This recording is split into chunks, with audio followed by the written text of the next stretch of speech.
পৃথিবীতে কে না বিখ্যাত হতে চায়? পৃথিবীতে সবাই বিখ্যাত হতে চায়। জানো কি আর বিখ্যাত হওয়া যায়? দেখো দেখাচ্ছি। তোমার নাম? সোনালি। সোনালি পাল। আমার বছর তো সোনালি পাল, ঠিক আছে। সোনালি পালকে স্কুলে সবাই চেনে না, একদম সত্যি বলছি, স্কুলে সবাই চেনে না, কিন্তু ও বিখ্যাত হতে চায়।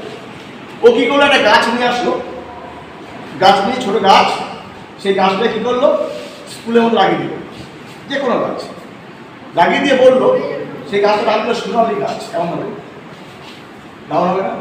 ও আস্তে আস্তে সবাই সোনালি গাছ খুঁজবে, ও আস্তে সবাই স্কুলে সবাই চেনে যাবে।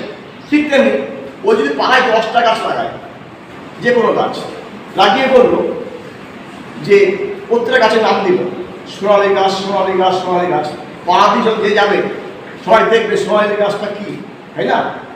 আস্তে আস্তে ওকে এখানে 5 জন চিনত বা 10 জন চিনত, সেখানে কালকে 500 জন চিনত, 1000 জন চিনত।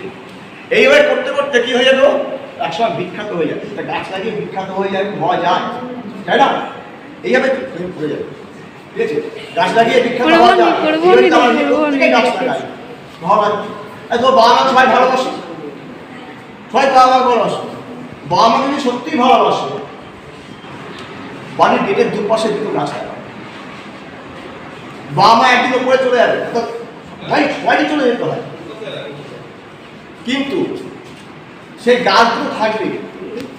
আর তার ছায়া তলা যখন তোমরা বসবে, মনে হবে কি বাবা মার আশীর্বাদ মাথার উপর ঝরে পড়ছে, তাই মনে হবে। আর বাবা মা তোদের সামনে দেখতে পাবে। শুধু তাই নয়, বাবা মার আয়ু আর পৃথিবীতে 60-70 বছর নয়, গাছ যতদিন বাঁচবে ততদিন বাবা মার আয়ু। অর্থাৎ গাছের মাধ্যমে বাবা মা কদিন থাকবে পৃথিবীতে? আর 400